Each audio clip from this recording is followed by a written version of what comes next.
Érase una vez. This podcast is brought to you by Carvana.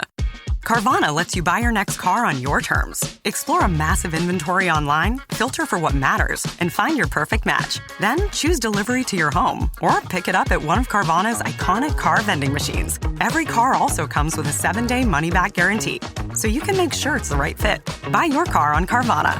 Delivery or pickup fees may apply. Limitations and exclusions may apply. See our 7-day return policy at Carvana.com. Carvana. I turned off news altogether. I hate to say it, but I don't trust much of anything. It's the rage bait. It feels like it's trying to divide people. If we got clear facts, maybe we can calm down a little.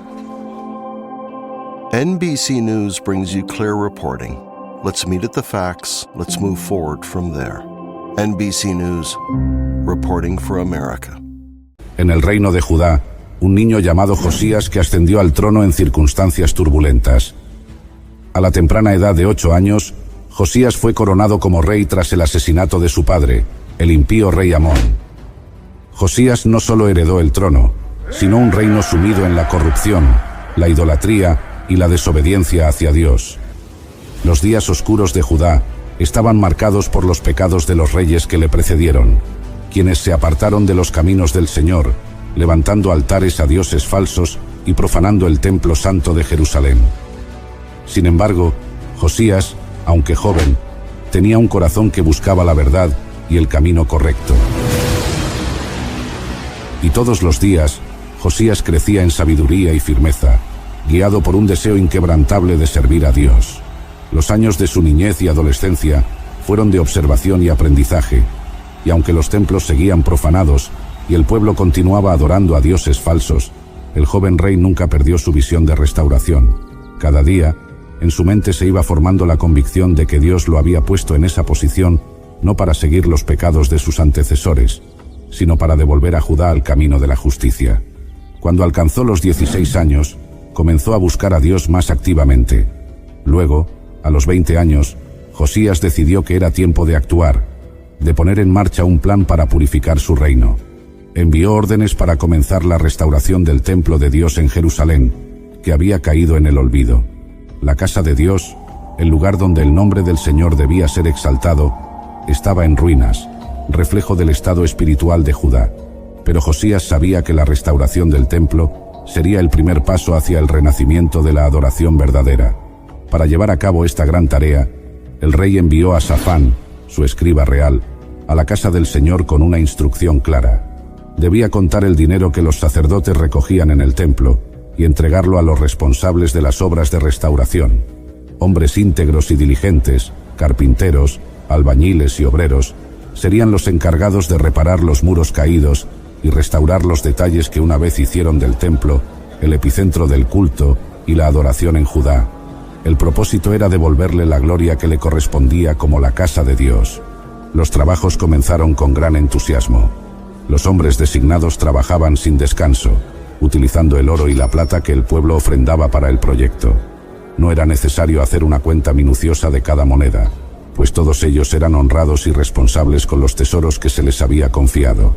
Josías no solo estaba restaurando un edificio, sino que, sin saberlo aún, estaba en los primeros pasos de una restauración espiritual mucho mayor que traería al reino de vuelta a los brazos de Dios.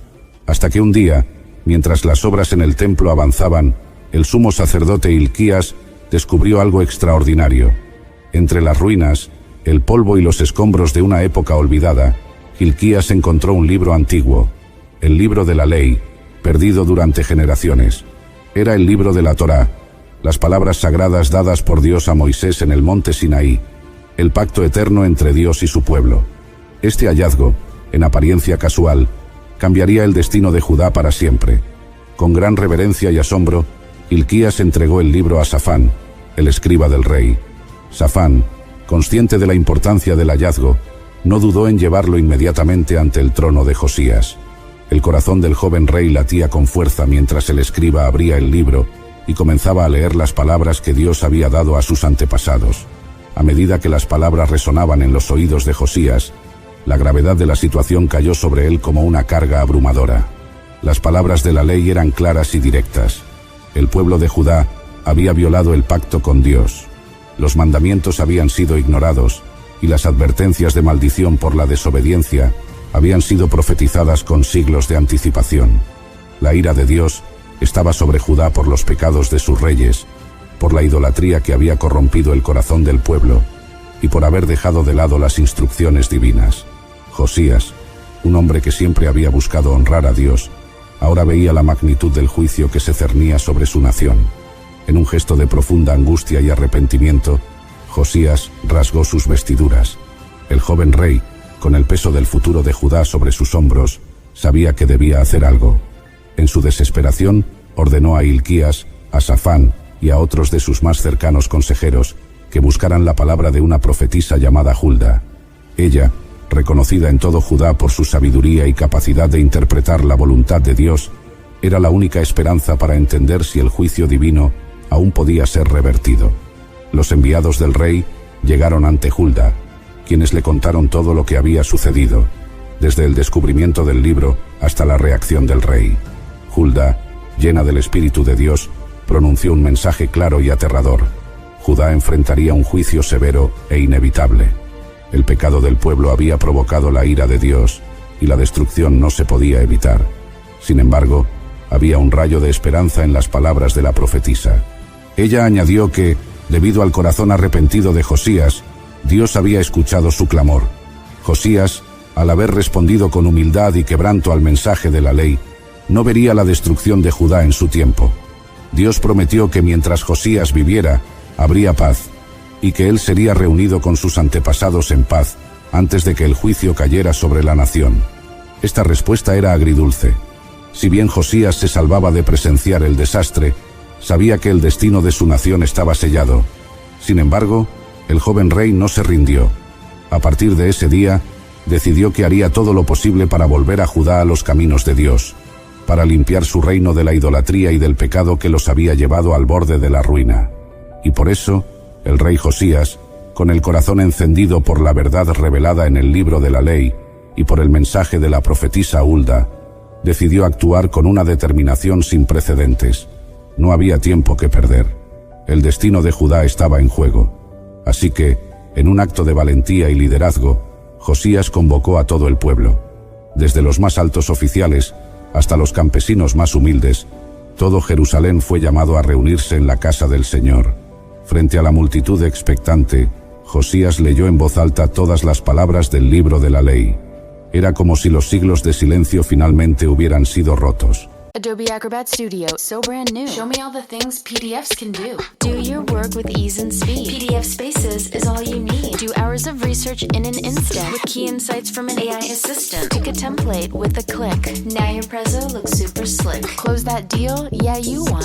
Do that, doing that, did that, done. Now you can do that with Acrobat. Now you can do that with the all-new Acrobat. It's time to do your best work with the all-new Adobe Acrobat Studio. El pueblo escuchaba con asombro, algunos con miedo, otros con un profundo arrepentimiento. Cada palabra resonaba en sus corazones, recordándoles quién era su verdadero Dios y cómo se habían alejado de él. Cuando terminó de leer, Josías hizo algo aún más extraordinario. Públicamente renovó el pacto con Dios.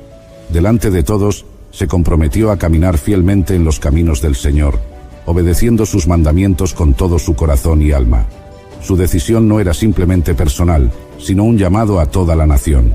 Siguiendo su ejemplo, todo el pueblo de Judá se unió a este pacto, prometiendo dejar atrás los caminos corruptos de sus padres y servir solo al Dios de Israel. Pero Josías sabía que las palabras no eran suficientes. Era necesario actuar. Así que comenzó una gran purga religiosa en todo el reino. Con una energía casi divina, el rey y sus hombres derribaron los altares de los dioses falsos. Desde los altares de Baal hasta los postes de Asera y todos los objetos detestables que profanaban el templo del Señor, nada fue dejado en pie. Cada vestigio de idolatría fue arrancado de raíz, no solo en Jerusalén, sino por todo Judá y las regiones circundantes. Josías eliminó las prácticas paganas que habían contaminado a su pueblo. Los sacerdotes de los dioses falsos, aquellos que habían guiado al pueblo por caminos oscuros, fueron removidos y sus altares fueron destruidos.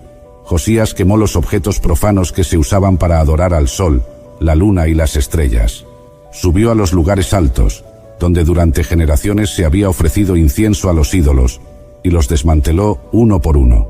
Las tierras de Judá, e incluso partes de Israel, vieron cómo el rey no dejaba piedra sobre piedra en su misión de limpiar la nación. Los actos de Josías fueron radicales y firmes.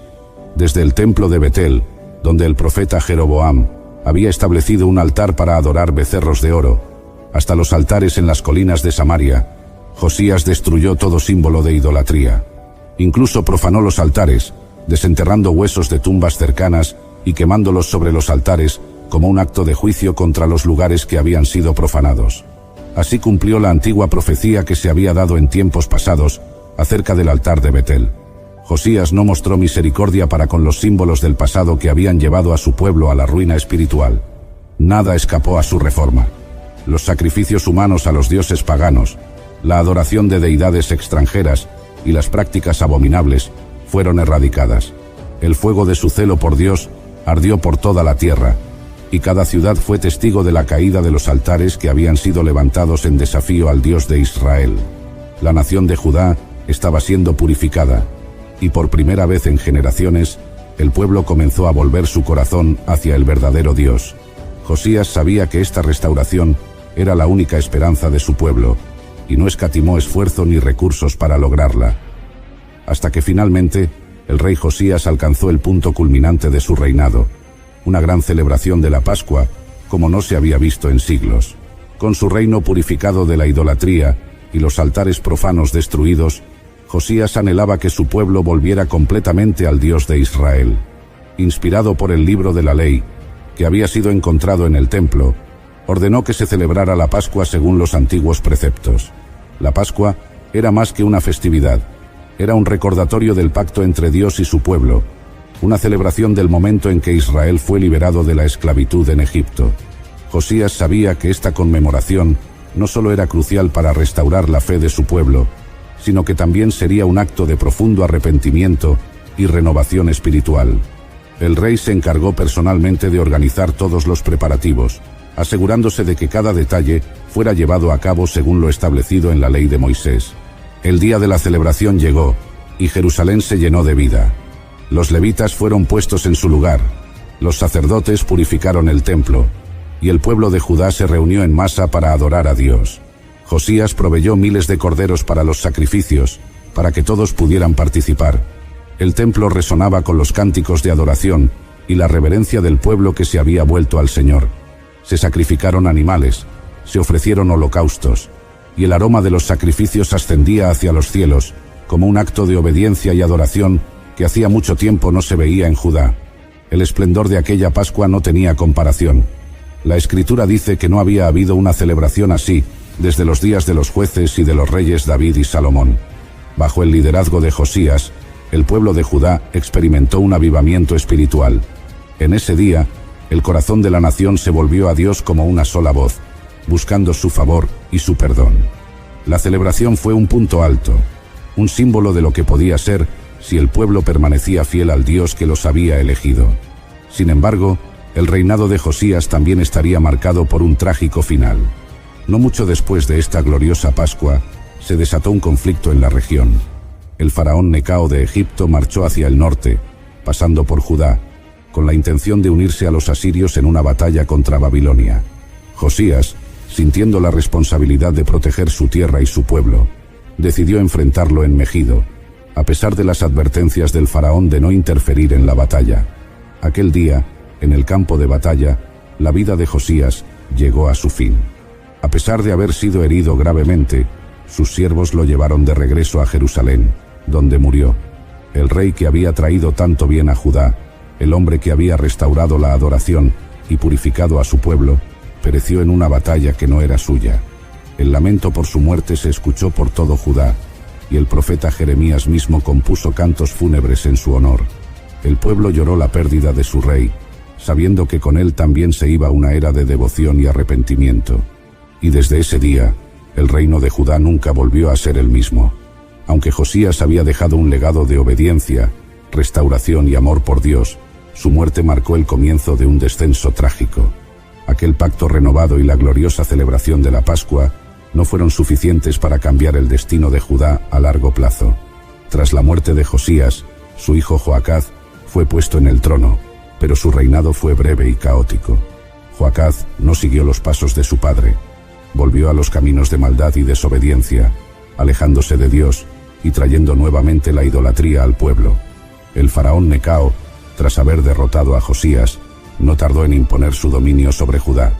Joacaz fue capturado y llevado prisionero a Egipto, y el faraón colocó a otro de los hijos de Josías, Eliakim, rebautizado como Joacim, en el trono como un rey vasallo. Desde ese día, el destino de Judá estaba sellado. La advertencia de la profetisa Hulda se hizo realidad. La ira de Dios se desató sobre el pueblo debido a los pecados acumulados por generaciones. La destrucción que Josías tanto había intentado prevenir estaba por caer. Aunque su vida fue una luz brillante de fidelidad en medio de un reino corrupto, la decadencia espiritual y moral de Judá era demasiado profunda.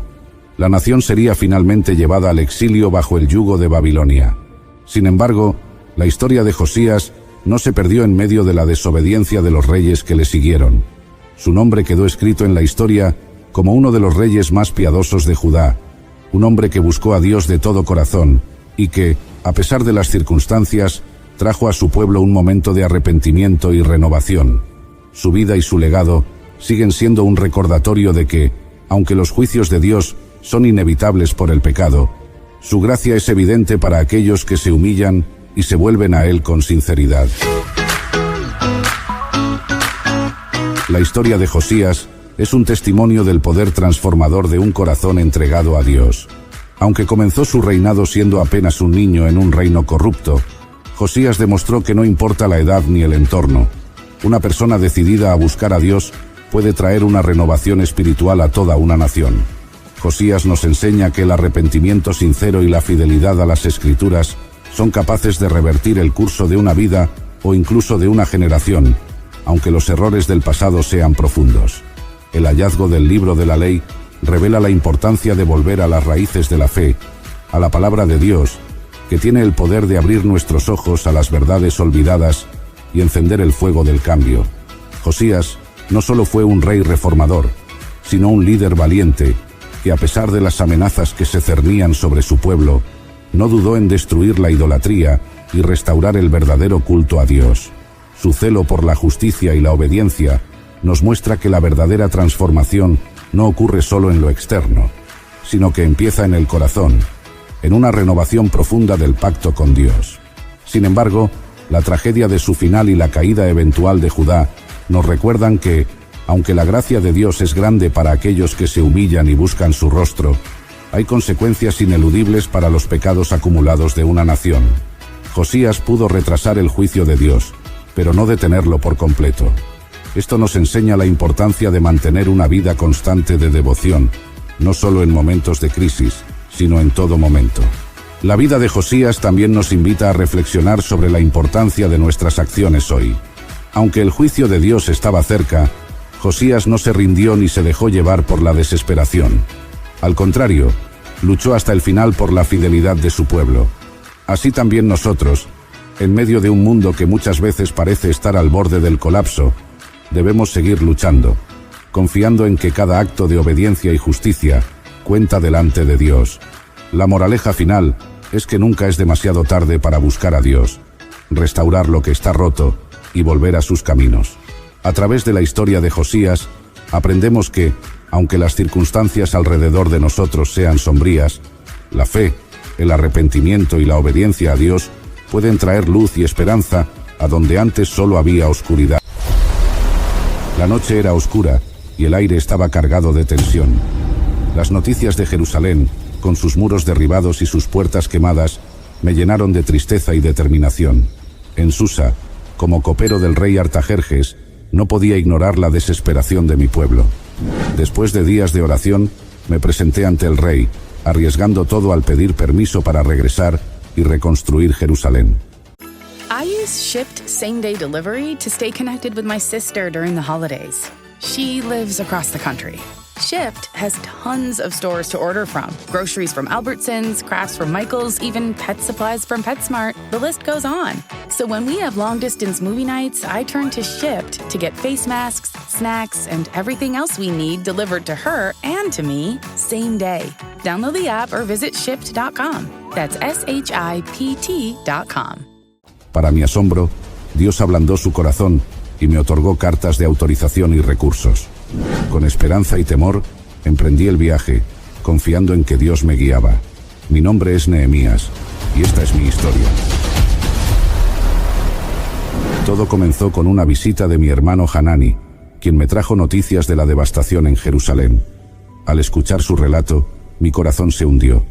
Jerusalén, la ciudad santa, la morada de nuestro Dios, estaba en ruinas. Las murallas derribadas, las puertas consumidas por el fuego y el pueblo viviendo en la miseria. No pude contener mis emociones. Lloré, ayuné y oré al Dios del cielo. Al escuchar estas palabras, me senté y lloré. Hice duelo por algunos días. Ayuné y oré ante el Dios del cielo. Mi oración fue sincera y llena de arrepentimiento por los pecados de Israel. En mi desesperación, reconocí nuestra desobediencia y pedí perdón a Dios. Le rogué que recordara su promesa a Moisés, de que si nos volvíamos a él, aunque estuviéramos dispersos por los confines de la tierra, nos reuniría y nos llevaría de nuevo al lugar que había escogido para habitar su nombre. A medida que pasaban los días, mi carga por Jerusalén no disminuía. Al contrario, se hacía más intensa. Sabía que no podía quedarme de brazos cruzados. Pedí a Dios que me concediera favor ante el rey Artajerjes, un monarca poderoso y generalmente implacable, que permitiera mi viaje. Sabía que este era un paso crucial para la restauración de nuestra ciudad y nuestra identidad como pueblo de Dios. Con temor y valentía, me presenté ante el rey Artajerjes, intentando ocultar mi tristeza mientras servía en su corte. Como copero del rey, mi deber era asegurarme de que sus bebidas fueran seguras. Cada día, debía estar de buen ánimo y mostrar una disposición alegre. Sin embargo, el peso de la noticia que había recibido era demasiado grande para ocultarlo. El rey, al notar mi semblante decaído, me preguntó el motivo de mi aflicción. Con el corazón latiendo con fuerza, expliqué mi tristeza por la situación en Jerusalén y solicité su permiso para ir a reconstruir la ciudad. Sorpresivamente, el rey no solo accedió, sino que también me proporcionó cartas de seguridad y materiales para la construcción. Fue un milagro de Dios, una respuesta directa a mis oraciones. Este momento fue un testimonio claro de que Dios estaba con nosotros y que su mano guiaba nuestro camino. Además, la reina también estaba presente, lo que me dio aún más ánimo, pues sabía que su influencia había contribuido a la decisión favorable del rey. Con los permisos y provisiones en mano, emprendí mi viaje hacia Jerusalén. Al llegar, el contraste con la grandiosidad de Persia fue abrumador. Las calles de la ciudad estaban llenas de escombros, y el sentimiento de desesperanza era palpable entre los habitantes. Realicé un recorrido nocturno para inspeccionar los muros en secreto, junto con unos pocos hombres de confianza. Montado en mi caballo, observé las brechas en los muros y las puertas quemadas, dándome cuenta de la enormidad del desafío que teníamos por delante. En el silencio de la noche, oré a Dios, pidiéndole sabiduría y fortaleza para la tarea monumental que nos esperaba. Reuní a los líderes del pueblo y compartí mi visión y el plan para la reconstrucción. Les hablé de cómo Dios había tocado el corazón del rey Artajerjes y cómo había proporcionado todo lo necesario para nuestra misión. Les expliqué la importancia de restaurar los muros no solo por nuestra seguridad, sino también para recuperar nuestra identidad y dignidad como pueblo de Dios. Entonces les declaré cómo la mano de mi Dios había sido buena sobre mí, y asimismo las palabras que el rey me había dicho. La respuesta fue abrumadoramente positiva. Con una renovada esperanza y determinación, el pueblo se unió al esfuerzo de reconstrucción. La reconstrucción del muro comenzó con una gran movilización del pueblo. Cada familia y grupo de trabajadores tomó una sección del muro para reparar. Desde las puertas hasta las torres, cada parte fue cuidadosamente restaurada. Los sacerdotes tomaron la iniciativa al restaurar las puertas de las ovejas, seguidos por los levitas y otros líderes comunitarios. La unidad y dedicación del pueblo fueron notables, y a pesar de los desafíos, avanzamos rápidamente. nos enfrentamos a enormes obstáculos, desde la falta de recursos hasta la oposición externa, pero la mano de Dios estaba claramente sobre nosotros, y el pueblo tuvo ánimo para trabajar. Era inspirador ver a hombres, mujeres y niños trabajar codo a codo, compartiendo la visión de una Jerusalén restaurada. El trabajo era agotador. Durante el día, el sol abrasador nos agotaba, pero la vista de los muros levantándose nos llenaba de esperanza y motivación. Las noches eran largas y llenas de vigilias, y los días estaban cargados de trabajo extenuante, pero nuestro espíritu no flaqueaba. La colaboración y el compromiso eran evidentes, y a medida que los días pasaban, los muros comenzaban a tomar forma nuevamente. A pesar del cansancio, la vista del progreso nos daba la energía necesaria para continuar. No todos estaban contentos con nuestro progreso. Sanbalat, Tobías y otros enemigos se unieron para burlarse de nosotros y planear nuestra destrucción. Pero cuando lo oyó Sanbalat el horonita y Tobías el siervo amonita, les disgustó en extremo que viniese alguno a procurar el bien de los hijos de Israel. Pero no nos dejamos intimidar. Oramos a Dios y tomamos precauciones adicionales, trabajando con una mano en la construcción y otra sosteniendo armas. Establecimos guardias día y noche para protegernos de cualquier ataque. A pesar de sus constantes amenazas y burlas, nuestra determinación no se debilitó.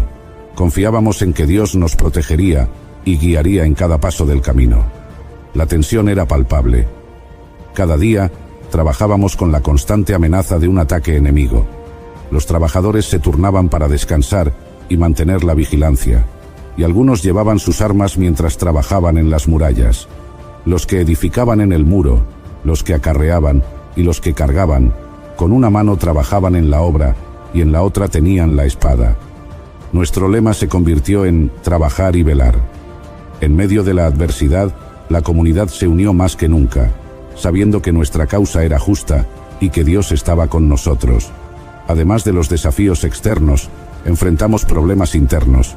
Los ricos estaban explotando a los pobres mediante préstamos y esclavitud. Indignado, confronté a los nobles y oficiales y les exigí que dejaran de oprimir a sus hermanos. Y me enojé en gran manera cuando oí su clamor y estas palabras. Ellos aceptaron y restauraron las tierras y propiedades a los pobres. Esta acción unió aún más al pueblo y fortaleció nuestra determinación. Fue un recordatorio poderoso de la importancia de la justicia y la equidad en nuestra comunidad. Nos dimos cuenta de que para reconstruir Jerusalén necesitábamos más que solo muros. Necesitábamos reconstruir nuestro compromiso mutuo y nuestra justicia social. Convocamos una gran asamblea donde expuse las injusticias que se estaban cometiendo. Hablé con fervor sobre la necesidad de restaurar la equidad y de ser fieles a los principios de Dios. Restituidles hoy sus tierras, sus viñas, sus olivares y sus casas, y la 100ª parte del dinero, del grano, del vino y del aceite que demandáis de ellos. Los nobles y oficiales, movidos por el Espíritu de Dios y la presión de la comunidad, juraron devolver las tierras y cancelar las deudas. Este acto de arrepentimiento y restitución trajo un renovado sentido de unidad y propósito entre nosotros. A pesar de las conspiraciones y amenazas, perseveramos y completamos el muro en solo 52 días. Y cuando oyeron todos nuestros enemigos, temieron todas las naciones que estaban alrededor de nosotros, y se sintieron humilladas, y conocieron que por nuestro Dios había sido hecha esta obra. Fue un momento de gran celebración y reconocimiento de que Dios había obrado a través de nosotros. Nuestros enemigos perdieron el ánimo al ver nuestra obra terminada, sabiendo que era obra de Dios. Este logro no solo nos protegió físicamente, sino que también restauró nuestro sentido de identidad y propósito como pueblo de Dios. La finalización del muro marcó un hito importante. Fue una señal de que, a pesar de todos los obstáculos, con la ayuda de Dios, cualquier cosa era posible. El día de la dedicación fue un evento glorioso. Los levitas y cantores se purificaron y purificaron al pueblo, las puertas y el muro. Hicimos 2 grandes coros de agradecimiento que marcharon sobre el muro en direcciones opuestas, encontrándose en la casa de Dios. Y sacrificaron aquel día numerosas víctimas y se regocijaron, porque Dios les había dado grande contentamiento. También se alegraron las mujeres y los niños, y el alborozo de Jerusalén fue oído desde lejos. Fue un día de gran alegría, pues Dios había dado al pueblo motivos para regocijarse. La dedicación del muro fue un testimonio del poder y la fidelidad de Dios. Este acto de dedicación unió a todos en un espíritu de gratitud y adoración, recordándonos que todo lo logrado era por la gracia de Dios. La celebración fue majestuosa. Los coros llenaron el aire con cánticos de alabanza y agradecimiento. Las trompetas resonaron, y el pueblo danzó de alegría. La dedicación no solo fue un evento espiritual, sino también un recordatorio de nuestra fortaleza y determinación. La unidad y la devoción del pueblo fueron evidentes, y todos comprendimos que nuestro éxito era un regalo de Dios. Con el muro en pie, procedí a organizar la ciudad. Nombré porteros, cantores y levitas para proteger y servir en el templo. Realizamos un censo de las familias que habían regresado del exilio, asegurando que todos tuvieran su lugar en Jerusalén. La reconstrucción física fue solo el comienzo. Necesitábamos reconstruir nuestro compromiso espiritual y comunitario con Dios. Once upon a mundane morning, Barb's day got busy without warning. A realtor in need of an open house sign. No, 50 of them, and designed before 9. My head hurts. Any mighty tools to help with this plight? Aha! Barb made her move. She opened Canva and got in the groove. Bulk creating Canva sheets. Create 50 signs fit for suburban streets. Done in a click, all complete. Sweet! Now, imagine what your dreams can become when you put imagination to work at canva.com. Cada familia que regresaba traía consigo historias de sufrimiento y esperanza, y juntas comenzamos a escribir un nuevo capítulo para nuestra ciudad. Para asegurar la prosperidad de Jerusalén, 1/10 de la población fue seleccionado por sorteo para vivir en la ciudad. Los demás continuaron viviendo en las aldeas circundantes. Así, aseguramos que la ciudad tuviera suficientes habitantes para defenderla y mantenerla. La repoblación fue crucial para nuestra estabilidad y crecimiento a largo plazo, y los oficiales del pueblo habitaron en Jerusalén. Mas el resto del pueblo echó suertes para traer 1 de cada 10 para que morase en Jerusalén, ciudad santa, y las 9 partes en las otras ciudades. Este proceso de selección no fue sencillo, pues implicaba que muchas familias dejaran atrás sus hogares en las aldeas y se adaptaran a una nueva vida en la ciudad. Sin embargo, la disposición del pueblo a participar mostró su compromiso con el futuro de Jerusalén y su voluntad de sacrificarse por el bien común. En el 7º mes, el pueblo se reunió como un solo hombre en la plaza. La expectación era palpable mientras todos esperaban a Esdras, el escriba, quien se preparaba para leer el libro de la ley de Moisés. Este evento marcó un momento significativo de renovación espiritual para nuestro pueblo. Y leyó en el libro delante de la plaza que está delante de la puerta de las aguas, desde el alba hasta el mediodía, en presencia de hombres y mujeres, y de todos los que podían entender, y los oídos de todo el pueblo estaban atentos al libro de la ley. La voz de Esdras resonó clara y firme, y el pueblo escuchó con atención, muchos de ellos por primera vez, comprendiendo plenamente las palabras de la ley. Al comprender la ley, el pueblo lloró, reconociendo la profundidad de sus pecados y la distancia que se había creado entre ellos y Dios. Pero Esdras y los levitas los animaron a regocijarse, pues el día era santo. Les recordaron que la alegría del Señor era su fortaleza y que debían celebrar y compartir con aquellos que no tenían nada preparado. Este mensaje de esperanza y renovación espiritual fue poderoso. Celebramos la fiesta de los tabernáculos con gran alegría, recordando la fidelidad de Dios y su provisión durante nuestra historia. Fue un tiempo de renovación espiritual y de volver a dedicarnos a vivir según las leyes de Dios. Cada día era una oportunidad para acercarnos más a nuestra identidad como pueblo elegido por Dios. El ambiente de celebración y devoción era contagioso. Durante la lectura de la ley, muchos comprendieron por primera vez la profundidad de sus pecados y el amor inquebrantable de Dios. La confesión y el arrepentimiento fueron sinceros, y la alegría de la renovación espiritual llenó nuestros corazones. Nos comprometimos a seguir la ley de Dios con una determinación renovada, sabiendo que nuestra prosperidad y protección dependían de nuestra fidelidad a Él. Y hallaron escrito en la ley que Jehová había mandado por mano de Moisés que habitasen los hijos de Israel en tabernáculos en la fiesta solemne del mes 7º. La celebración de la fiesta de los tabernáculos fue especialmente significativa, pues nos recordó los años de vagar en el desierto y cómo Dios había sido fiel en todas las etapas de nuestra historia. El pueblo se reunió para un día de ayuno y confesión, leyendo la ley y confesando sus pecados y los de sus antepasados. Hicimos un pacto para seguir fielmente la ley de Dios, comprometiéndonos a no casarnos con extranjeros, observar el sábado y apoyar el templo. Este compromiso renovado fortaleció nuestra identidad y unidad como pueblo de Dios. La confesión de nuestros pecados no solo nos purificó espiritualmente, sino que también nos unió como comunidad, reforzando nuestro deseo de servir a Dios con todo nuestro corazón. Este acto de arrepentimiento y renovación espiritual fue un testimonio del poder transformador de la ley de Dios en nuestras vidas. Nos arrodillamos juntos, derramando nuestros corazones en oración y confesión, y se levantaron en su lugar y leyeron en el libro de la ley de Jehová su Dios la cuarta parte del día, y la cuarta parte confesaron sus pecados y adoraron a Jehová su Dios. Reconocimos nuestras fallas y la necesidad de la misericordia de Dios. Hicimos un pacto solemne, firmado por los líderes, sacerdotes y levitas, para vivir de acuerdo con las leyes de Dios. Este pacto no era solo un compromiso personal, sino una declaración colectiva de nuestra lealtad y dedicación a Dios. La lectura de la ley y la confesión pública de nuestros pecados fue un acto poderoso de rendición y renovación.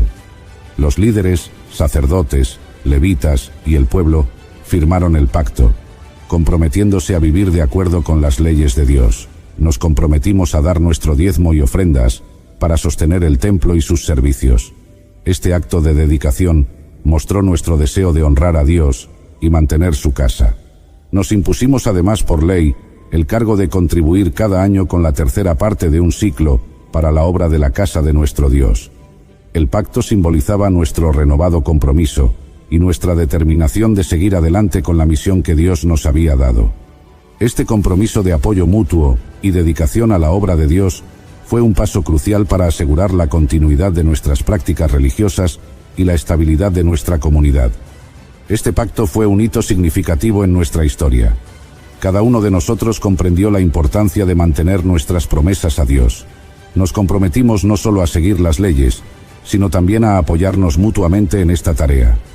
La unidad y el compromiso fueron palpables, y sabíamos que estábamos comenzando un nuevo capítulo en nuestra relación con Dios. Este nuevo comienzo nos llenó de esperanza y determinación para vivir de acuerdo con los mandamientos de Dios y mantener nuestra identidad como su pueblo. Finalmente, dedicamos el muro con una gran celebración. Los levitas y cantores se purificaron y purificaron al pueblo, las puertas y el muro. Hicimos 2 grandes coros de agradecimiento que marcharon sobre el muro en direcciones opuestas, encontrándose en la casa de Dios. Y sacrificaron aquel día numerosas víctimas, y se regocijaron, porque Dios les había dado grande contentamiento. También se alegraron las mujeres y los niños, y el alborozo de Jerusalén fue oído desde lejos. Fue un día de gran alegría, pues Dios había dado al pueblo motivos para regocijarse. La dedicación del muro fue un testimonio del poder y la fidelidad de Dios. Este acto de dedicación unió a todos en un espíritu de gratitud y adoración, recordándonos que todo lo logrado era por la gracia de Dios. La celebración fue majestuosa. Los coros llenaron el aire con cánticos de alabanza y agradecimiento. Las trompetas resonaron, y el pueblo danzó de alegría. La dedicación no solo fue un evento espiritual, sino también un recordatorio de nuestra fortaleza y determinación. La unidad y la devoción del pueblo fueron evidentes, y todos comprendimos que nuestro éxito era un regalo de Dios. Esta gran celebración reafirmó nuestra fe y nos dio la convicción de que, con Dios a nuestro lado, cualquier desafío podía ser superado. Después de algún tiempo, regresé a Persia, pero al volver a Jerusalén, encontré que el pueblo había vuelto a sus malos caminos. Tomé medidas drásticas para corregir los abusos, limpié el templo y restauré el orden según la ley de Dios. Entonces reprendí a los oficiales y dije, ¿por qué está la casa de Dios abandonada? Este esfuerzo final fue crucial para asegurar que el pueblo mantuviera su compromiso con Dios. Me aseguré de que todas las reformas necesarias fueran implementadas, para que el pueblo no solo viviera en una ciudad segura, sino también en una comunidad justa y piadosa. Con firmeza y determinación, confronté a los responsables de los abusos y los expulsé del templo. Restauré el orden y la pureza en la casa de Dios, asegurándome de que se respetaran las leyes y se mantuviera la santidad del lugar. Reafirmé nuestro pacto con Dios y recordé al pueblo la importancia de vivir según sus mandamientos. Acuérdate de mí, Dios mío, para bien. A través de estas reformas, trabajé para garantizar que nuestra comunidad permaneciera fiel y justa ante los ojos de Dios. Gracias por acompañarnos en este viaje a través de las Escrituras. Si esta narración ha tocado sus corazones y les ha inspirado, les invito a dejar su me gusta en este video. Su apoyo es invaluable y nos ayuda a continuar trayendo más contenido inspirador y educativo. No olviden suscribirse al canal y activar la campana de notificaciones para que sean los primeros en saber cuándo se publica el próximo episodio. Compartimos muchas más historias sagradas, llenas de enseñanzas y esperanza, que esperamos sean de gran bendición para ustedes y sus familias. Que Dios los bendiga abundantemente y que su fe se fortalezca día a día. Recuerden que, así como Dios guió a Nehemías y al pueblo de Israel en tiempos de reconstrucción, Él también los guiará, si ustedes se lo permiten, en cada paso de su vida. Hasta la próxima, bendiciones.